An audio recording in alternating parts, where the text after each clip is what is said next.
जी अस्सलाम वालेकुम। कैफ 6 आज के लेक्चर का आगाज़ करते हैं। लेक्चर नंबर 86 है जी आज हमारा, और आज हमने चैप्टर 5 को कंप्लीट करना है। डिसरप्टिव टेक्नोलॉजी हम पढ़ रहे थे। डिसरप्टिव टेक्नोलॉजी में one by one different examples आई के आपने हमारे सिलेबस में दिया, और हम हर एग्जांपल में ये सीख रहे थे कि इस टेक्नोलॉजी ने किस प्रीवियस टेक्नोलॉजी को रिप्लेस किया है और क्यों किया है। ठीक है, हर न्यू टेक्नोलॉजी ने किस प्रीवियस टेक्नोलॉजी को रिप्लेस किया है और क्यों किया है। जाहिर है न्यू जो भी टेक्नोलॉजी होगी, डिसरप्टिव टेक्नोलॉजी में कुछ ना कुछ चीज़ होगी जो सुपीरियर होगी। फिर तो आपको एज मैनेजर पता होना चाहिए कि कौन सी चीज़ें ऐसी हैं जिनको कंज्यूमर वेलकम करते हैं और शिफ्ट हो जाते हैं उन नई चीज़ों के ऊपर। इसमें कुछ एग्जांपल्स हमने कल पढ़ ली थी, कुछ नहीं पढ़ी थी। वन बाय वन आपसे पूछ रहा हूँ, जो एग्जांपल्स हो गई हूँ आपको समझ आ गई हो, आप मुझे ओके करते जाना। Digital cameras, self driving cars, blockchain technology, ये नहीं हुई थी, है ना। हाँ जी, चलिए ब्लॉकचेन टेक्नोलॉजी के बारे में स्टडी करते हैं। अच्छा मुझे ये बताइए, अभी अगर आपने फ़र्ज़ कीजिए कि चाइना में या ताइवान में फ़र्ज़ कीजिए कोई ऐसी पार्टी है जिसको आपने कुछ रिसोर्सेज लेना है, कुछ बुक लेनी है, कुछ एजुकेशनल रिसोर्सेज, और आपने पेमेंट करनी है उसको, कैसे पेमेंट करेंगे? ट्रेडिशनल बैंकिंग सिस्टम के ज़रिए से अगर आप पेमेंट करते हैं तो पाकिस्तान से पेमेंट नहीं कर सकते। ठीक है, रिस्ट्रिक्शंस हैं। जहाँ तक मैंने एक दफ़ा कोशिश की थी, बड़ी कोशिश की, नहीं कर पाया। वो रिक्वायरमेंट ये थी कि अगर बाहर आपका कोई ब्लड रिलेटिव हो उसको आप पैसे ट्रांसफ़र कर सकते हैं, वरना पैसे ट्रांसफ़र नहीं कर सकते। मनी चेंजर के ज़रिए से मैंने ट्राई किए थे। ठीक है, बैंक्स में बाकी ज़ाहिर है दूसरा जो पर्पस वो होता है, प्रोसेस वो खासा लंबा होता है। एलसी ओपन करें, बाकायदा ट्रेडिशन, उसमें दिन भी काफ़ी लग जाते हैं, कॉस्ट भी ज़्यादा होती है। तो इस सिस्टम को रिप्लेस किया है ब्लॉकचेन टेक्नोलॉजी ने। ब्लॉकचेन टेक्नोलॉजी बेसिकली जिस सेक्टर को इफेक्ट कर रही है वो है फाइनेंशियल सेक्टर हमारा, जैसे बैंकिंग सेक्टर है। ठीक है, ब्लॉकचेन टेक्नोलॉजी की वजह से डिजिटल करेंसी वजूद में आई। डिजिटल करेंसी की सबसे बड़ी एग्जांपल क्या है आजकल?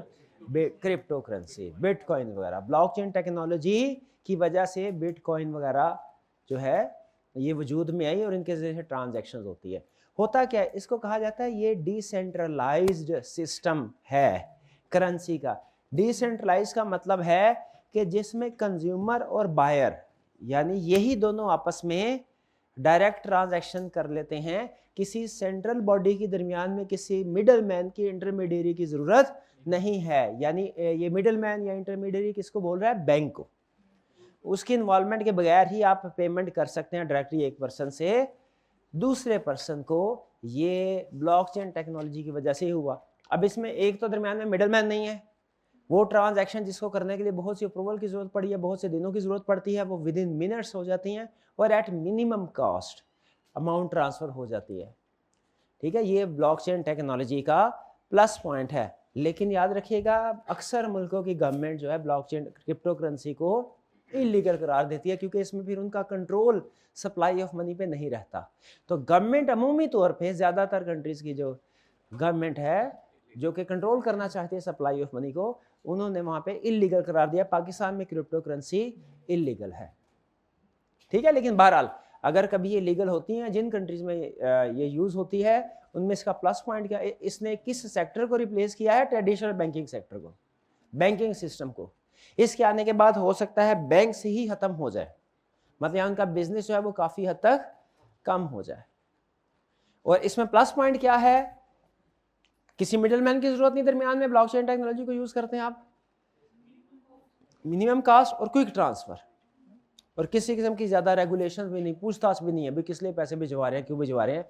इसीलिए इसका फ़ायदा उठाते हुए अक्सर जो हैकर्स या जो क्रिमिनल लोग हैं, उन्होंने जब अपना कोई अगवा बारह तवान में अमाउंट्स वगैरह लेनी हो, वो या हैकर्स ने आपके अकाउंट को हैक कर लिया और वो रिस्टोर करने के लिए आपसे जो अमाउंट मांगता है वो भी अब क्रिप्टो करेंसी में ही मांगते हैं। क्योंकि क्रिप्टो करेंसी में गवर्नमेंट्स वगैरह तो इन्वॉल्व होती है ना, ट्रेस करना मुश्किल है। वरना तो अगर मुझसे पैसे मांगेगा फॉर एग्जांपल कि मैं अकाउंट आप हैक किया है, पैसे दीजिए, मैं उसके अकाउंट में ट्रांसफ़र करूंगा तो आइडेंटिटी कंफर्म हो जाएगी जिसका भी अकाउंट है। लेकिन क्रिप्टो करेंसी के जैसे ब्लॉकचेन टेक्नोलॉजी में इसके एक नेगेटिव साइड ही है कि वो कंफर्म भी नहीं हो पाएगा। इसलिए हैकर्स में और क्रिमिनल एक्टिविटीज़ करने वाले लोगों में ये फेवरेट है। अब तो कुछ मुल्कों के जो सियासत, कुछ मुल्कों के जो रिश्वत वगैरह लेते हैं या कुछ लेन देन करते हैं, मैं एक जगह पे आर्टिकल पढ़ा था, वो भी क्रिप्टो करेंसी में ही करते हैं। रीज़न यही होती है, कोई सबूत नहीं पकड़े, कोई निगरानी नहीं। हाँ, पहले वो था ना मूवीज़ में आप देखते होंगे, वो गड्ढे खोद के छतों में दीवारें बना के उनके अंदर डब्ल्यू के नीचे पैसे होते थे। डब्ल्यू वाली मूवी मैंने नहीं देखी। चलें ठीक है, नहीं मैंने वो देखी रेड, उसमें दीवारों में उन्होंने चुने पैसे लगाए होते। चलें बहरहाल जो भी है, अब वो ज़माना गया, क्रिप्टो करेंसी के बाद वो ज़माना गया। तो ब्लॉकचेन टेक्नोलॉजी क्लियर, फिर इसके बाद इलेक्ट्रिक व्हीकल डिस्कस हो गया था। आगे चलते हैं, सोलर एनर्जी भी डिस्कस हो गया, ऐसा ही है। राइड शेयरिंग इंडस्ट्री, किस इंडस्ट्री को रिप्लेस किया? टैक्सी इंडस्ट्री को। और क्यों किया, क्या वजह थी? राइड शेयरिंग में कन्वीनियंस है, चीपर है और वाइडर आपके पास ऑप्शन अवेलेबल है। एयरबीएनबी, वीडियो स्ट्रीमिंग, ये डिस्कस हुआ था। तो इसमें किस इंडस्ट्री को रिप्लेस किया इसने? टीवी इंडस्ट्री को। और क्यों? इसमें प्लस पॉइंट क्या है इसके? सुपीरियर चीज क्या है? सुपीरियर फीचर्स, एड फ्री और किसी भी टाइम देख सकते हैं, और सारे एपिसोड एक ही टाइम में देख सकते हैं। शेड्यूल नहीं बनाना पड़ेगा कि आज ये और फिर हफ्ता इंतजार करें, पूरे का पूरा सीजन एक ही रात में है। चाहे हफ्ते बाद पेपर है, वो कोई नहीं, पेपर तो हर 6 महीने बाद आते हैं, सीजन तो 2 साल बाद आता है। चले बहरहाल, तो प्लस पॉइंट भी किसी के दूसरे के लिए माइनस हो सकता है। ऑडियो स्ट्रीमिंग, भाई वो जो पुराने केसेट्स वगैरह होते थे, सीडीज वगैरह होती थी, अब उसको भी रिप्लेस कर दिया ऑडियो स्ट्रीमिंग साइट से। ये क्या एग्जांपल, क्या यूट्यूब, स्पॉटिफाई, ठीक है। क्या इसमें क्या फीचर्स हैं? डाउनलोड की जरूरत ही नहीं है, क्लिक करें उसी वक्त प्ले, ठीक है। स्पॉटिफाई में डाउनलोड की ऑप्शन वैसे होती है, प्रीमियम ऑप्शन होते हैं। चले नहीं, इसमें क्या सॉन्ग्स वगैरह ही होते हैं बस। तो इसमें क्या, अगर मैं आपसे कहूँ यूट्यूब को कंपेयर करें इसके साथ, तो क्या प्लस होगा स्पॉटिफाई में?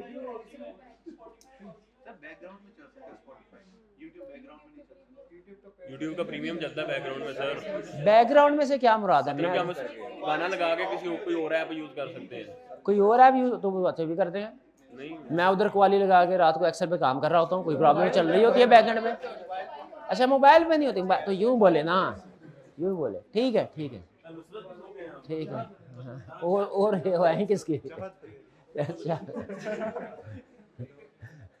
चलिए, फीचर्स क्या है? डाउनलोड करने की जरूरत नहीं, स्टोर का फाइल करने की जरूरत नहीं, ऑनलाइन अवेलेबल है। वाइड रेंज ऑफ म्यूजिक है। जब आप कोई सीडी खरीद बाई करते थे पुराने जमाने में, या कैसेट बाई करते थे, तो हमारे यहाँ जो लास्ट बाइंग किया मैंने, वो 35 रुपये की शायद कैसेट थी, उसमें 7-8 सॉन्ग्स होते थे बस, वही आपने अब वो 7-8 ही रहने हैं। लेकिन अगर आप सब्सक्रिप्शन ले लेते हैं आप, तो अब क्या होगा? Wide range of music available है।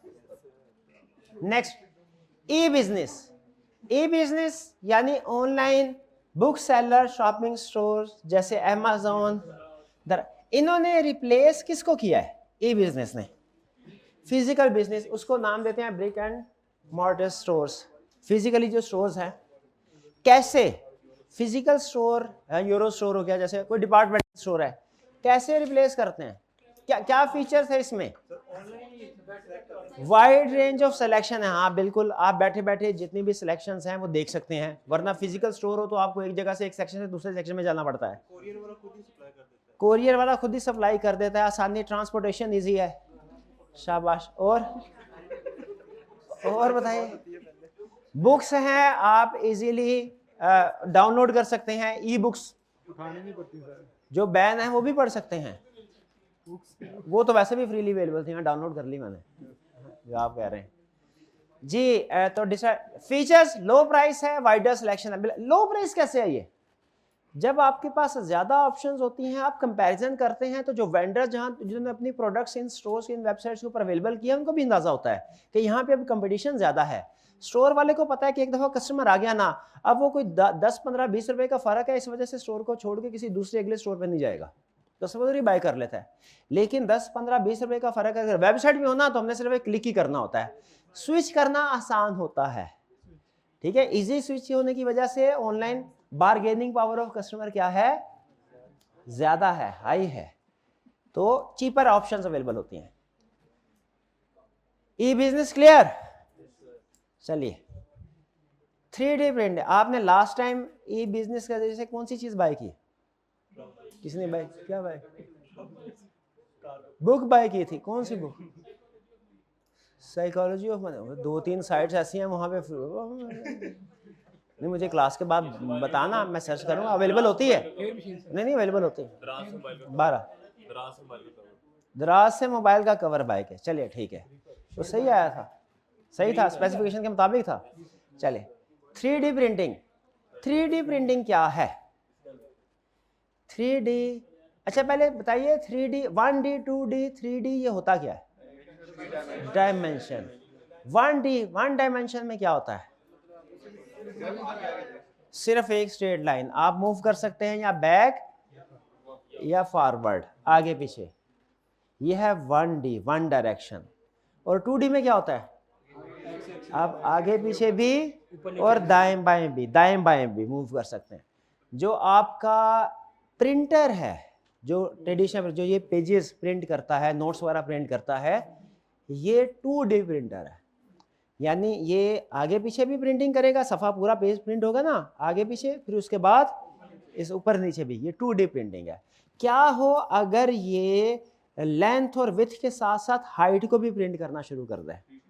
वो 3D हो जाएगा, हाइट 3D प्रिंटिंग। जैसे फर्ज कीजिए ये प्रोडक्ट है, करंटली प्रिंटर जो हमारे पास है नोट्स वगैरह बनाने के लिए, इस प्रोडक्ट को प्रिंट कर सकते हैं क्या? नहीं कर सकते। लेकिन 3D प्रिंटर में ये कैपेबिलिटी होती है कि कोई भी, ये जो जिस दुनिया में हम रह रहे हैं ये 3D वर्ल्ड है, ठीक है, आप इस दुनिया की कोई भी चीज़, उसका मॉडल अगर 3D प्रिंटर को दे दें और मॉडल के साथ साथ उसमें जो इक्विपमेंट यूज होना है वो भी वो दे दे, तो वो एग्जैक्टली उस प्रोटोटाइप को सामने रखते हुए वो चीज़ प्रोड्यूस कर देगा। 3D प्रिंटिंग ने मैन्युफैक्चरिंग सेक्टर को रिप्लेस किया है या डिस्टर्ब किया है, यूं कह लीजिए। आप एक कोई भी चीज़ मॉडल उनके सामने रख दे, 3D मॉडल होना चाहिए, मॉडल 3D होना चाहिए, उसको स्कैन करेगा और उसके मुताबिक जो भी इक्विपमेंट ज़रूरी है उनका मिक्सचर बना के वो प्रोडक्ट को मैन्युफैक्चर कर देगा। किसी भी टाइप की प्रोडक्ट मैन्युफैक्चर हो सकती है। 3D प्रिंटिंग प्रोबेबली, जहाँ तक मेरी अंडरस्टैंडिंग है, इस वक्त सबसे ज़्यादा चाइना में यूज़ हो रही है। और वो बिल्डिंग, डबल स्टोरी बिल्डिंग अगर आप कोई खुद से बनाएं तो उसमें आपको, पाकिस्तान में अगर आप बनाएं तो लगभग 6 महीने निकल जाएंगे आपके, मौसम ठीक रहे और पैसे भी आपके पास खुले हो ना, तो 6 महीने निकल जाते हैं एक डबल स्टोरी घर बनाने में। लेकिन चाइना में यही डबल स्टोरी जो ऑफिस उन्होंने बनाया प्रोबेबली लेस देन 48 आवर्स में। वो जो 60 डेज में एक चीज यूनिट बनता था, वही 3D प्रिंटिंग की वजह से वो 2 day, with in 2 day, less than 48 hours में बन गया। ठीक है जी, तो ये है 3D प्रिंटिंग, इसने मैन्युफैक्चरिंग सेक्टर को रिप्लेस किया है।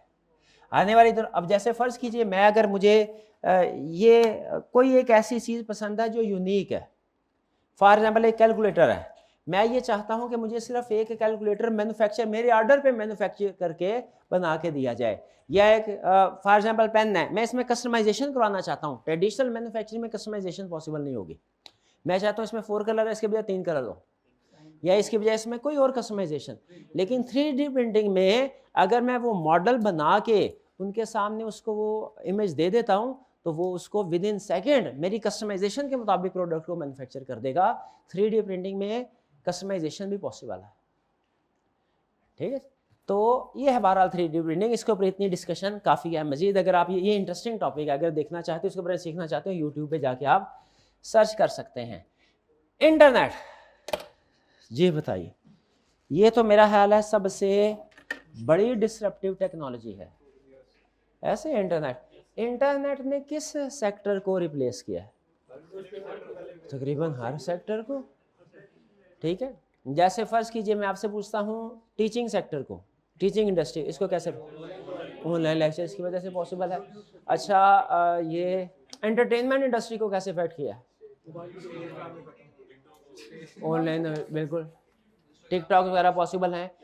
इवन जो हमारे आगे फर्दर टेक्नोलॉजीज हैं बहुत सी ऐसी, वो भी इंटरनेट की वजह से भी पॉसिबल है। जैसे आगे चल के वो बताएगा एम कॉमर्स, ये भी इंटरनेट की वजह से पॉसिबल है। मोबाइल कॉमर्स, मोबाइल के जरिए से बाइंग करना, मोबाइल के जरिए बाई सेलिंग करना, ये एम कॉमर्स कहलाता है। M means mobile. ये भी इंटरनेट के जरिए से ही पॉसिबल है। तो ये बेसिकली स्पेसिफिकली किसी एक इंडस्ट्री को नहीं, बल्कि इसने मल्टीपल इंडस्ट्री को इफेक्ट किया है, और बल्कि हर सेक्टर में ऑनलाइन बिजनेस को पॉसिबल किया इंटरनेट ने। क्लियर? नेक्स्ट है एम कॉमर्स। एम कॉमर्स क्या है? कॉमर्स यानी बाइंग एंड सेलिंग। कॉमर्स में buying and selling through mobile. M commerce की एग्जांपल दे सकते हैं? क्या है? क्या आप अपने मोबाइल को बाइंग सेलिंग के जरिए यूज कर सकते हैं? हाँ, दराज ऐप, ये OLX, बिल्कुल ठीक है। ये सारे एम कॉमर्स की एग्जांपल, और ना सिर्फ बाइंग सेलिंग के लिए बल्कि पेमेंट के लिए भी यूज कर सकते हैं। जैज कैश और बैंकिंग एप्स, ये सारा एम कॉमर्स के जरिए से ही पॉसिबल है। इसने किस सेक्टर को रिप्लेस किया है? किस सेक्टर को रिप्लेस किया है? ट्रेडिशनल सेक्टर्स को। जैसे अगर पेमेंट की बात करें तो बैंकिंग सेक्टर, अब इतने स्टाफ की जरूरत नहीं है। मोबाइल ऐप आने के बाद आपका क्या ख्याल है, बैंक्स में स्टाफ की तादाद ज़्यादा बड़ी होगी या कम हुई होगी? कम हुई है। और इसी तरह आहिस्ता आहिस्ता जैसे सिस्टम चेंज हो रहे हैं, उसी तरीके से आप देखेंगे फिजिकल इंटरेक्शन हर बिजनेस में कम से कम होता जाएगा। हाँ, एक बहुत, मैंने एक इंटरेस्टिंग एग्जांपल जो है वो आपके साथ शेयर कर देता हूँ। एक ट्रेडर जो कि प्रोडक्ट्स बेच रहा है, फॉर एग्जांपल, कौन सी एग्जांपल लें, कि डिफरेंट टाइप्स के एसी, इलेक्ट्रॉनिक की सारी प्रोडक्ट्स, और उसने कोई लगभग समझ लीजिए 4-5 केनाल का एक वेयर हाउस बनाया हुआ है जिसमें फिजिकली वो प्रोडक्ट अवेलेबल हैं, और साथ ही उसकी शॉप भी है। आप मार्केट करें किसी भी मार्केट में, और उसके साथ या उससे समझ लीजिए कि जी एक सड़क आगे एक छोटी सी दुकान है जिसपे सिर्फ एक काउंटर लगा के, या एक बंदे के बैठने के लिए जगह है, एक पर्सन बैठा है, और वो उस जो 5 केनाल जिसने जगह लिया उससे ज्यादा सेल कर रहा है। गैस कर सकते हैं कैसे? हाँ, उसने क्या किया है कि सिर्फ ये एक चीज, दुकान छोटी ली उसने, लेकिन ली फ्रंट पे छोटी सी, और उसके ऊपर सामान भी कोई नहीं करता। क्या था वो? उसने अपने पास सिर्फ अपने टैब में वो जितनी भी ऑप्शंस होती थी, जैसे आप देखते हैं ये ऑनलाइन बैंक, ये दराज वगैरह के जरिए बाई करते हैं, उसने हर मॉडल कस्टमर के सामने डिस्प्ले किया। जैसे ही कस्टमर है उसे सिर्फ ये कहता था, सर आपको घूमने फिरने की जरूरत नहीं है मॉडल देखने के लिए, इधर बैठे टैब और मॉडल पसंद करें, मुझे सिर्फ ऑर्डर दीजिए और घर का एड्रेस बता दीजिए, आधे घंटे के अंदर पूरे लाहौर में आपके घर के एड्रेस पे वो चीज़ मिल जाएगी। कस्टमर के लिए भी कन्वीनियंट होता। करता क्या था, कस्टमर से ऑर्डर लेके और बाद में सामान उसी बंदे से खरीद लिया, मार्केट रेट से थोड़ा सा, समझ लीजिए कि थोड़ा सा ज़्यादा, उसने जो उनका इंटरनल रेट होता है उससे ज़्यादा।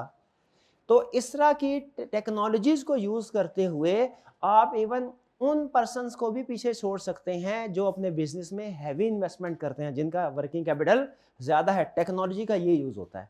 तो टेक्नोलॉजी का यूज़ आना चाहिए। इसके ज़रिए से आप इवन जो इंटेंसिव कैपिटल इंडस्ट्रीज़ है उनको भी रिप्लेस कर सकते हैं या पीछे छोड़ सकते हैं। ये एक छोटी सी एग्जांपल थी, आइडिया आपके सामने दिया कि किस तरीके से इनको यूज़ किया जा सकता है कस्टमर के लिए। तो ये है एम कॉमर्स। फिर आते हैं सोशल नेटवर्किंग की तरफ। अच्छा, इसे सोशल नेटवर्किंग के बजाय ज़्यादा बेहतर था कि हेडिंग दी जाती social marketing, social media marketing, क्योंकि इसमें जो एक्सप्लेनेशन भी, डिस्कशन भी कर रहा है ना, वो सोशल नेटवर्किंग से ये समझ में आता है जैसे बिजनेस पॉइंट ऑफ व्यू से नहीं इसको डिस्कस किया जा रहा, पर्सनल पॉइंट ऑफ व्यू से डिस्कस किया जा रहा है किसी इंडिविजुअल की सोशल नेटवर्किंग के लिए। हालांकि यहाँ पे हम जितनी भी इंडस्ट्रीज है उनका यूज बिजनेस में स्टडी कर रहे हैं, तो इसके साथ ही स्लैश करके लिख दे, इसको भी रहने दें। हो सकता है कि आप इसी वर्ड के साथ एमसीक्यूज पूछना चाहे तो पूछ ले, स्लैश कर लें सोशल मीडिया मार्केटिंग। जी, सोशल मीडिया मार्केटिंग ने किसको रिप्लेस किया है? ट्रेडिशनल मार्केटिंग को। ट्रेडिशनल मार्केटिंग में कॉस्ट ज़्यादा होती थी। अब जाहिर है आपने एडवर्टीजमेंट करनी है, पूरा बोर्ड बनाना पड़ेगा, छपवाना पड़ेगा, ठीक है, पेंट करवाना पड़ेगा। और यहाँ पे अगर आप सोशल मीडिया के ज़रिए से इलेक्ट्रॉनिकली एडवर्टीजमेंट करते हैं, आपको सिर्फ एक डिज़ाइन करना पड़ेगा। बल्कि अब तो ऐसे सॉफ्टवेयर अवेलेबल हैं कि कोई ऐसा पर्सन जिसने कोई स्पेसिफिक कोर्स ना भी किया हो, कोई भी पोस्ट आसानी से वो डिज़ाइन कर सकता है, उसमें कलरिंग वगैरह कर सकता है। तो ये सोशल मीडिया। अच्छा, सोशल मीडिया ने ट्रेडिशनल मीडिया की निस्बत इसमें प्लस पॉइंट क्या है पहला plus point less costly, less expensive. दूसरा कन्वर्जन रेट उसमें ज़्यादा है, क्यों? क्योंकि इसमें टारगेट मार्केट को फोकस करते हैं। जैसे अगर हम ट्रेडिशनल मार्केटिंग करें तो कॉलेज के बाहर बड़ा सा बोर्ड लगाना पड़ेगा कॉलेज का कि ये कॉलेज है, जैसे भी आपने देखा होगा लगा हुआ है, इसमें ये कोर्सेज ऑफर किए जाते हैं। अब जो लोग कॉलेज के सामने से गुजर रहे हैं, उसमें टारगेट मार्केट भी है, उसमें स्टूडेंट्स भी हैं, उसमें प्रोफेशनल भी है जो टारगेट मार्केट नहीं है। तो टारगेट मार्केट में जो इसमें ट्रेडिशनल मार्केटिंग होती है, इसमें जब हम मार्केटिंग करते हैं तो मैसेज हर पर्सन के पास पहुंचता है, वो भी जो हमारा टारगेट मार्केट है और वो भी जो टारगेट मार्केट नहीं है लेकिन उस जगह से गुजर रहा है। इसकी वजह से कन्वर्जन रेशो कम होती है, यानी मैसेज अगर 100 लोगों तक पहुंचा है तो हो सकता है उसमें सिर्फ 20 आपकी टारगेट मार्केट हो, उसमें सिर्फ 2 आपके कस्टमर बने। लेकिन सोशल मीडिया मार्केटिंग में क्राइटेरिया होता है, क्योंकि हर बंदे ने जो अकाउंट बनाया, प्रोफाइल बनाते हुए उसने अपना इंटरेस्ट लिखा हुआ है, उसमें अपनी एज लिखी है, लोकेशन लिखी है, ये सारी इंफॉर्मेशन आपके ख्याल में वो किस लिए आपसे ऑब्टेन करते हैं? उन्होंने मैसेज, आपको लेटर वगैरह तो भेजते नहीं आपको फिजिकल एड्रेस के ऊपर, किस लिए? ताकि आपके उस एरिया से रिलेटेड जो रेलिवेंट मैसेजेस हैं, रेलिवेंट एडवर्टीजमेंट है, वो आप तक पहुंच सके। ये सोशल मीडिया नेटवर्क है, वो सिर्फ रेलिवेंट। अब अगर हम सोशल मीडिया के ऊपर एडवर्टीजमेंट करेंगे तो उसमें बता देंगे उसको कि हमारे चूंकि स्टूडेंट्स की एज होती है वो फर्ज कीजिए 16 से लेके 25 के दरमियान में है, तो सिर्फ इस मार्केट को कैप्चर करें, टारगेट करें। अगर फिजिकल कॉलेज के लिए एडवर्टीजमेंट कर रहे हैं तो हम उनको बताएंगे कि सिर्फ हमारे सिटी में जो अकाउंट होल्डर हैं, सोशल मीडिया के यूजर्स हैं, सिटी वाइज सिर्फ इस सिटी तक मैसेज कम्युनिकेट करें। अगर ऑनलाइन के लिए एडवर्टीजमेंट कर रहे हैं सोशल मीडिया के जरिए तो हम टारगेट ऑडियंस में थ्रू आउट पाकिस्तान कर सकते हैं। ठीक है, ये छोटा सा कोर्स करना होता है, लेकिन इससे आप अपने एक्सपेक्टेड कस्टमर, जो प्रोस्पेक्टिव कस्टमर है, उसको ज़्यादा बेहतर तरीके से हिट कर सकते हैं। ये है सोशल नेटवर्किंग। कुछ समझ आई आपको? कॉस्ट इफेक्टिव है जी। ट्रेडिशनल के टारगेट मार्केट के ऊपर फोकस कर रहे होते हैं। एनालिसिस टूल्स भी इनके अवेलेबल होते हैं, वो बड़े अजीबोगरीब से एनालिसिस टूल्स होते हैं, एक्सटेंसिव टूल्स होते हैं कि कितने कस्टमर से कितनों ने क्लिक किया इस ऐड के ऊपर, कितना अर्सा वॉच किया, वॉच टाइम क्या था, कितने कन्वर्ट हुए, फिर किस दिन, किस वक्त में, किस लोकेशन में क्या ट्रेंड था, वो सारा ट्रेंड एनालिसिस करके आपके साथ शेयर कर दिया जाता है ताकि आपने अगर कोई डिसीजन मेकिंग करनी है वो कर सकें। हाई कन्वर्जन रेट्स यानी चूंकि टारगेट मार्केट को जितनी ज़्यादा टारगेट मार्केट को फोकस करेंगे उतना ही कन्वर्जन है। कन्वर्जन रेट मार्केटिंग में बोलते हैं वो पर्सन जो आपका कस्टमर नहीं था, जितने लोगों को आपने मैसेज सेंड किया वो, और उनमें से जितने आपके कस्टमर बने वो, उसे कहते हैं कन्वर्जन रेट। यानी ऑडियंस से कस्टमर में कन्वर्ट होना, कितने % ऑडियंस आपकी कस्टमर में कन्वर्ट हो रही है। कन्वर्जन रेट अगर हाई हो, ऐसी एडवर्टीजमेंट को सक्सेसफुल एडवर्टीजमेंट माना जाता है। इम्प्रूव ब्रांड लॉयल्टी, क्योंकि ये जो लेटेस्ट जनरेशन है ये ज़्यादा ब्रांड कॉन्शियस है पुरानी जनरेशन की निस्बत। जी, ब्लॉग्स एंड वीलॉग्स, ये ब्लॉग्स और वीलॉग्स क्या होते हैं? ये जो भी नहीं, बेसिकली कंसेप्ट क्या है इनके पीछे? ब्लॉग्स वगैरह में क्या होता है? इसमें कोई इन्फ्लुएंशियल पर्सन मैसेज कम्युनिकेट कर रहा होता है, आपको किसी चीज के बारे में इंफॉर्मेशन दे रहा होता है। इनफॉर्मल है और इंफॉर्मेशन शेयर की जाती है। अगर उसमें सिर्फ टेक्स्ट हो तो उसे ब्लॉग्स कहते हैं, और अगर उसमें टेक्स्ट के साथ वीडियो भी हो तो वीलॉग्स कहते हैं। आजकल वीलॉग्स ज़्यादा चलते हैं, आपने देखा होगा कोई ना कोई इन्फ्लुएंसर जो मशहूर होता है, जो जिसकी रील्स वगैरह ज़्यादा देखी जाती हैं, या जो टिकटॉक पे ज़्यादा फेमस हो, तो वो कोई ना कोई एडवर्टीजमेंट, वो जब भी जहाँ पे भी जाते हैं, जिधर भी जाते हैं, जो वो अजीब आदत है जनरेशन, अजीबोगरीब, ये इस जनरेशन ही की आदत है अजीबोगरीब हरकतें करना।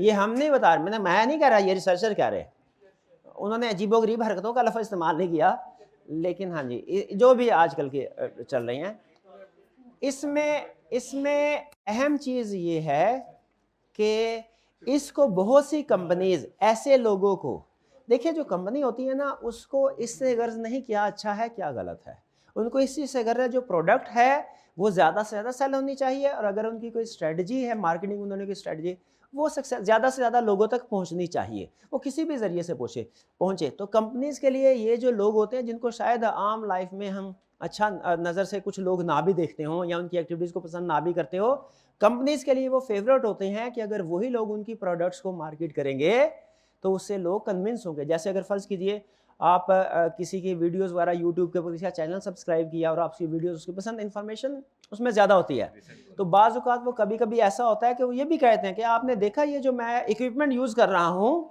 ये वीडियो में वो इस कंपनी का है। वो बेसिकली क्या होता है, वो एडवर्टीजमेंट कर रहे होते हैं उस कंपनी की। और जो एथिकल एक प्रैक्टिस है जो मैंने देखा है अच्छी है कि ऐसे लोग जब वीडियो स्टार्ट करते हैं या उसके दौरान में ये बता देते हैं कि ये इसमें स्पॉन्सरशिप है, ये स्पॉन्सर्ड है, ताकि देखने वाले को अंदाज़ा हो जाए कि इनका न्यूट्रल पॉइंट ऑफ व्यू है यहाँ के बायस्ड हो सकता है या स्पॉन्सर्ड है। बायस नहीं करना, स्पॉन्सर्ड करना चाहिए, वो बेहतर है। जी ये समझ आ गया आपको ब्लॉग्स और वीलॉग्स? जी इसके साथ ही हमारा चैप्टर खत्म। जी कुछ समझ आए इसके? क्वेश्चंस कर लेंगे? ओके कर लिए थे हमने, कल डिस्कस किए थे नहीं, इस चैप्टर के नहीं किए। अच्छा इसके साथ हमने फाइनेंस के भी होम असाइनमेंट आपको दी थी। फाइनेंस की होम असाइनमेंट में ये जो क्वेश्चन 16 है बजटिंग का, बजटिंग की वैसे आप क्वेश्चन पूछे, बाकी सारे टॉपिक आपके फिट है। इन्वेस्टमेंट और रिजर्व में नॉर्मली कोई कॉस्ट ऑफ कैपिटल में नहीं पूछते, फाइनेंशियल रिस्क मैनेजमेंट में नहीं पूछते, वो सारे ठीक है। सारे करने हैं अभी वो? अच्छा वो कर लिए। बजटिंग में क्वेश्चन है बीटा प्राइवेट लिमिटेड वाला, इसमें कमीशन की सेल, ऐसा ही है, यही इसकी कैलकुलेशन करनी है। चलिए कितने स्टूडेंट ने इसकी कैलकुलेशन की कोशिश की और कामयाब हो गए? कितने लोगों ने कोशिश की और नहीं हो सकी कैलकुलेशन? बट ठीक है चलिए कैलकुलेशन करते हैं। इसमें थोड़ा सा कमीशन का तरीकाकार उसने 2-3 स्टेप्स में कमीशन की कैलकुलेशन करवाई।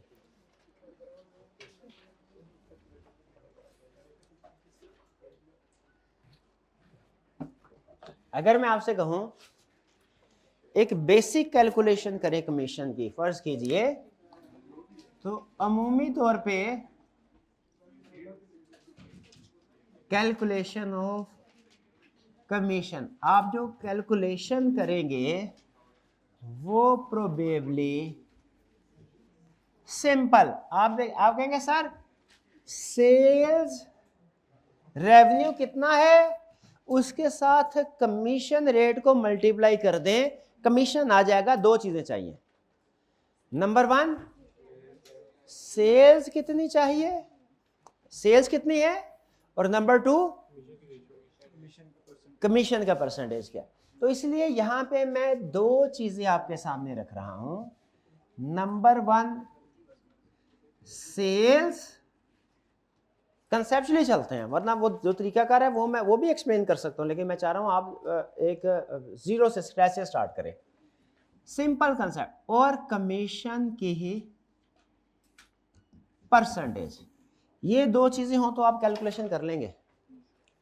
अब फर्क इसमें सिर्फ ये है कि उसने कहा है एक नहीं 3 कैटेगरीज हैं, तो इसका मतलब जो आपने कैलकुलेशन करनी है वो एक नहीं बल्कि 3 category, category A, category B और category C, A B C ही नाम दिया उसने, कैटेगरी ए है, कैटेगरी बी, कैटेगरी सी। अब इसमें आगे जितने भी आपको बुक में जो कैलकुलेशन हुई है इसमें डिफरेंट और कॉलम नजर आ रहे होंगे, वो कॉलम सारे के सारे सिर्फ इस परसेंटेज को आइडेंटिफाई करने के लिए, इसके लिए आप चाहे तो उनको रफ वर्क में भी सॉल्व कर सकते हैं और जो फाइनल परसेंटेज आएगी वो इधर यूज कर सकते हैं। और सेल्स कितनी है ये मुझे बताइए, ये रुपीज पे कमीशन मिला करता है या यूनिट्स पे? रुपीज में कमीशन है भाई, इतने सेल्स होगी इतना कमीशन मिलेगा, इतनी सेल होगी इतना कमीशन मिलेगा। तो ये जो सेल्स है ये बेसिकली रुपीज में है, यानी यूनिट्स इनटू प्राइस, ठीक है।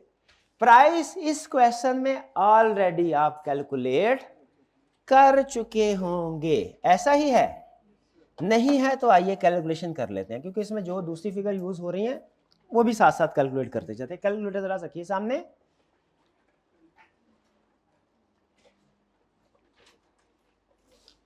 सेल्स बजट में आपने वैसे सेल्स प्राइस कैलकुलेट कर ली होगी, सेल्स यूनिट्स भी कैलकुलेट कर लिए होंगे, लेकिन मैं फिर से कैलकुलेशन करवा रहा हूं। कैपेसिटी है 4 मिलियन यूनिट्स की per annum, 4 million bedsheet. Current capacity है 68%। इसका मतलब है कितने यूनिट्स बन रहे होंगे? ये पिछले साल का डाटा ध्यान में रखिएगा। कितने? 2720। ये आपने total units 4 million, round of नहीं करना, वो कैलकुलेट करना है। 272 आ गया 0। अब इसके बाद वो कह रहा है इसमें यूनिट्स है और सेल्स रेवेन्यू कितना है? 3400 मिलियन। इसको डिवाइड कर दीजिए 3400 मिलियन को इन यूनिट्स के साथ, आपके पास एक यूनिट की प्राइस आ जाएगी पिछले साल की 1250। यहां तक पहुंच गए? क्वेश्चन में नीचे कह रहा है, अब ये यूनिट को आपने साथ लिखना है 2720 एट द रेट ऑफ 125। इधर आपका ब्रेकअप लिखवाता होता था ना, मैं इधर ब्रेकअप लिख दें 2720 आगे 000 एट द रेट ऑफ 1250। इस साल क्या हुआ है? इस साल दो चेंजेस हुए हैं। Number 1, increase sale price by 150, यानी 1250 प्लस 150 1400 हो गया, और sales are to be increased by, यहां पे सेल प्राइस की बात कर रहा है कि सेल यूनिट्स की? यूनिट्स, क्योंकि प्राइस उसने अलग से बता दिया। यूनिट्स कितने हुए? 2720 मल्टीप्लाइड बाय 1.25 3400। तो अब इस साल की जो सेल्स आपने बजटेड कैलकुलेट की वो है 3400,000 इंटू 1400। ये इस साल का टोटल सेल्स रेवेन्यू है। यहां तक बताइए, चेक पॉइंट हमारा कैलकुलेशन हो गई।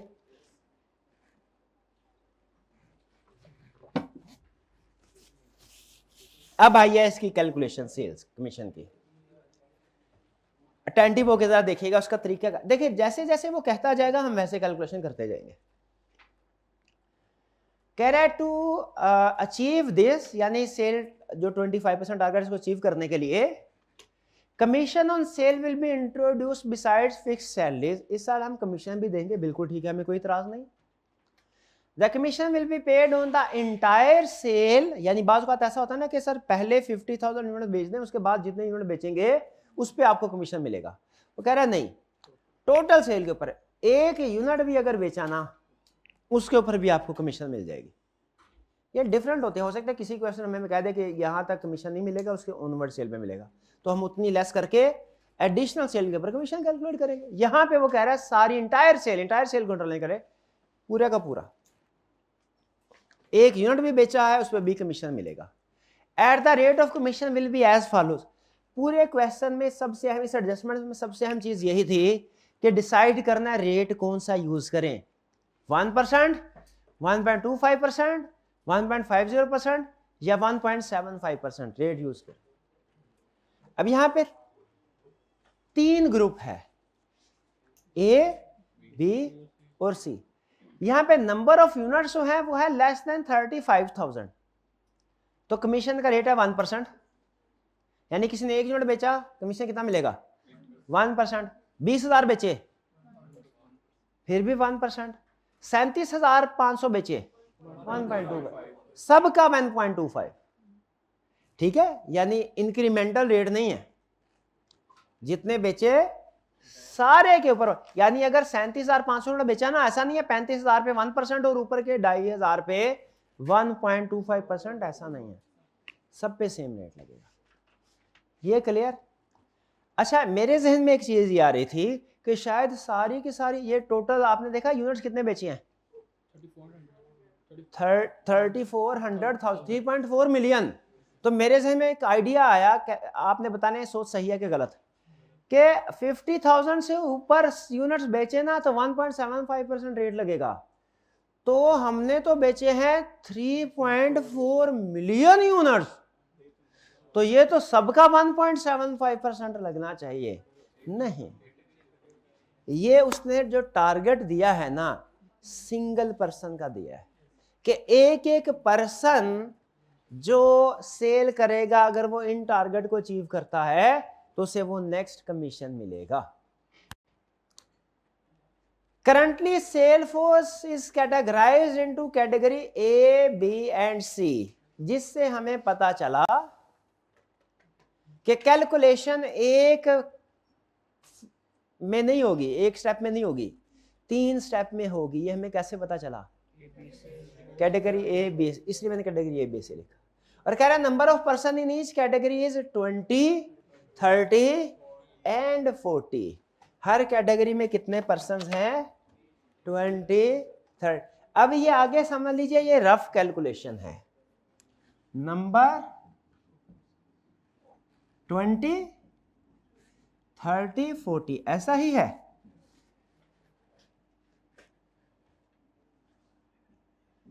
और 40। फिर क्या कह रहा है? More over sales generated by each person in a particular category is, अच्छा sorry, previous data shows that total sales generated by each category is same. Total sales by each category is, इसका क्या मतलब है समझे? हर category की cell, यानी जो category A की सेल है वही बी की है, और जो कैटेगरी बी की सेल है वही सी की है, यही कह रहा है। तो बताइए क्या टोटल सेल्स हमने कैलकुलेट कर ली हुई है? वो क्या थी? 3.4 मिलियन यूनिट्स मल्टीप्लाइड बाय 1400। क्या ये कैलकुलेट कर ली थी हमने? पक्का? ये तो पहले कैलकुलेट, टोटल सेल पहले कैलकुलेट कर चुके हैं। तो बताइए कैटेगरी ए की सेल कितनी है? Divided by 3। कैटेगरी बी की सेल कितनी है? Divided by 3। कैटेगरी सी की सेल कितनी है? Divided by 3। यहां पे देखिए क्या टोटल सेल्स आप कैलकुलेट कर चुके हैं? याद है? 3.4 मिलियन, 3.4 मिलियन मल्टीप्लाइड बाय 1400, यही था। कितनी है टोटल? 4760 मिलियन। एम नहीं लगाए, क्यों एम क्यों लगाए? तो खुदा का खौफ कर भाई, न्यूमेरिकल कैलकुलेशन कर।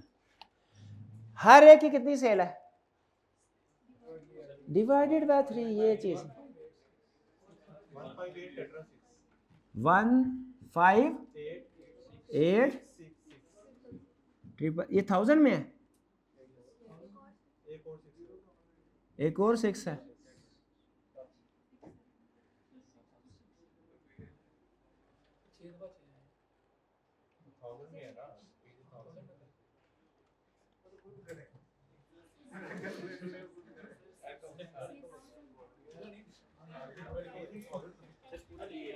ये वाला क्या?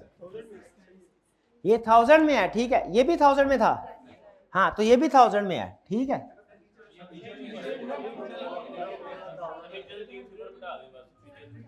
ये हल बताया, नीचे से 3 सिफर मिटा दें। अब बताएं, ठीक है, कॉमन सेंस लगाई है भाई उसने। अब ये ठीक हो गया, और ये चूंकि सेम है 8, 6 और 1, राउंडिंग ऑफ की वजह से थोड़ा सा फर्क है, वो खैर। यहां तक क्लियर? Total sales. अब हमने कमीशन कैलकुलेट करना है, ठीक है। यहां पे कमीशन, ये टोटल सेल्स हमारे पास आ गया ना, ये टोटल रुपीज है, रुपीज है, क्योंकि ऑलरेडी हमने ये रुपीज में कैलकुलेशन की है, ये भी रुपीज में है। सवाल ये है ए को कितना कमीशन मिलेगा? वो कह रहा है यूनिट, ये यूनिट पे डिपेंड करता है। यूनिट कितने थे हमारे पास टोटल? 3-4 मिलियन। इसका मतलब है हर एक ने, अब परसेंटेज डिपेंड करती है यूनिट्स पे, इसीलिए मैं अब ये यूनिट्स के हिसाब से परसेंटेज कैलकुलेट करने लगा हूं। अब मेरा अगला टास्क क्या है? ये कमीशन कैलकुलेट करना। 2 ही टास्क थे, सेल्स और कमीशन। अब मेरा अगला टास्क क्या है? Commission calculate. कमीशन डिपेंड करता है यूनिट्स पे, ठीक है।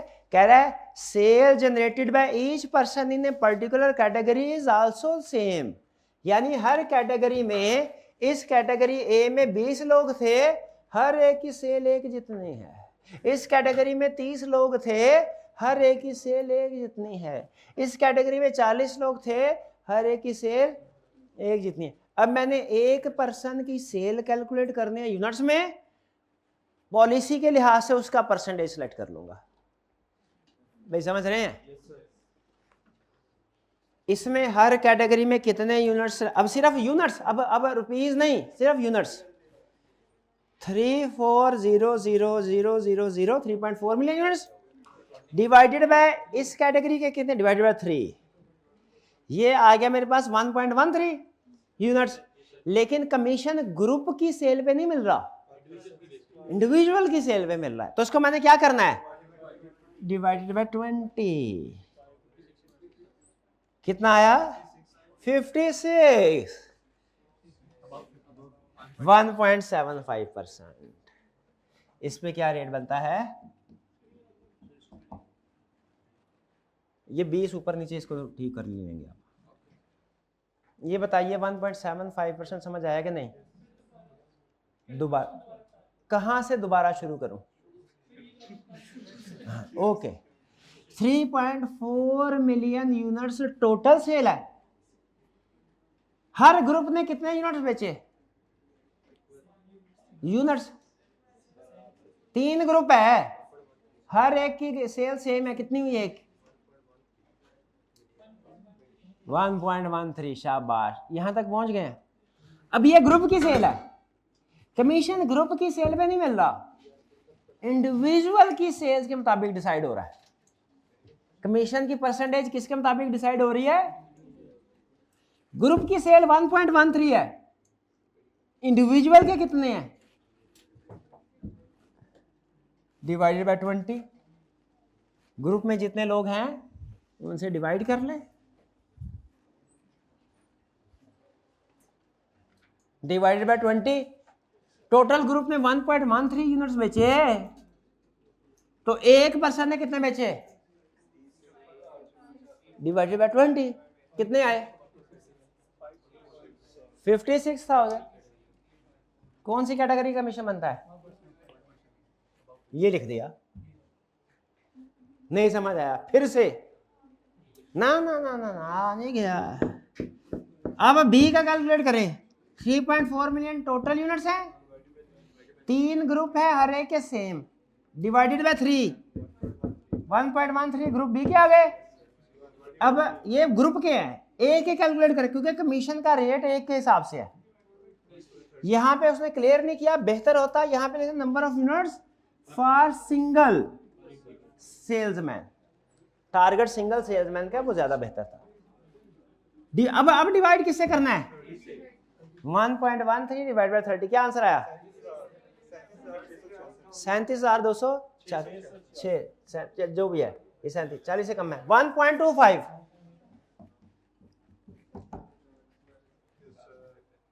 अब क्या करना है?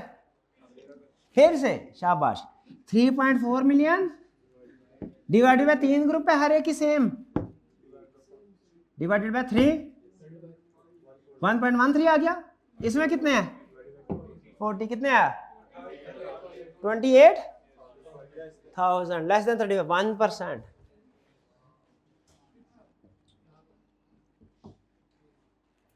अब आपने सिर्फ इसको इससे मल्टीप्लाई करना है, कमीशन आ जाएगा।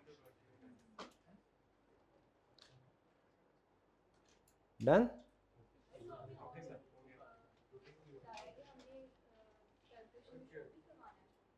आप इसको कैलकुलेशन में शो करवाना चाहे करवा लें, ना करवाना चाहे कोई प्रॉब्लम नहीं है। कैलकुलेशन में शो करवाना चाहे करवा, वैसे इससे क्लियर है 3.4 मिलियन, ये लाजमी है कैलकुलेशन शो करवानी।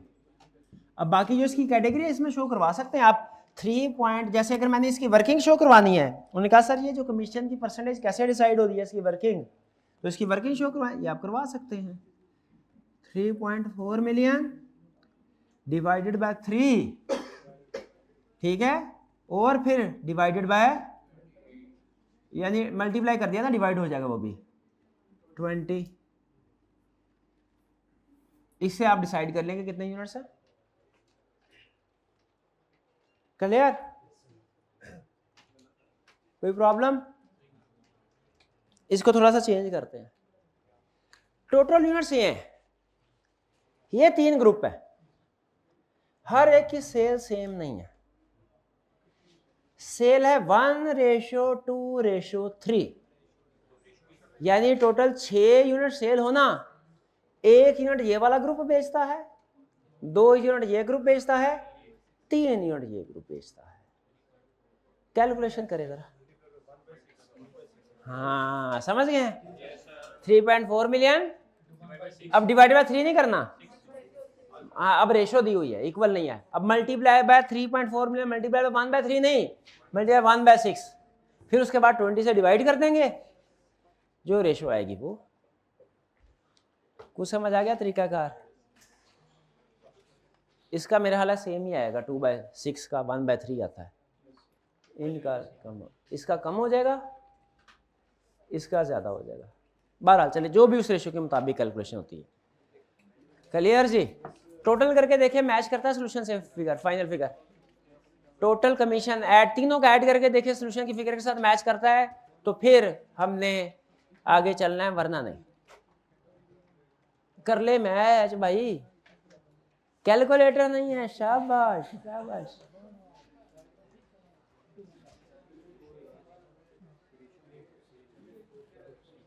एक इनका था, मैच होता ना टोटल। क्लियर? और कोई क्वेश्चन?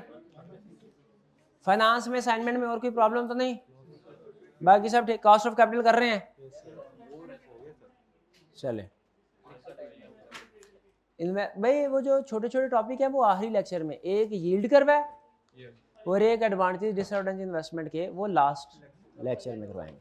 अभी हमारे 2 चैप्टर रह गए हैं, 2 लेक्चर होंगे हमारे चैप्टर 4 के, 2 होंगे चैप्टर 3 के, और फिर इसके बाद एक लेक्चर में यील्ड कर्व करेंगे, एक में एडवांटेजेस डिसएडवांटेज और कुछ दूसरी छोटी मोटी चीज़ें अगर कोई आपने बोली तो। यानी सैटरडे को हमारा जो नेक्स्ट सैटरडे है 6 दिन के बाद, तब हमारा सिलेबस कंप्लीट हो जाएगा इंशाल्लाह, वो ख़त्म है एक दफ़ा। लेकिन बुक देख लीजिएगा कि कोई चीज़ रह तो नहीं गई, ठीक है?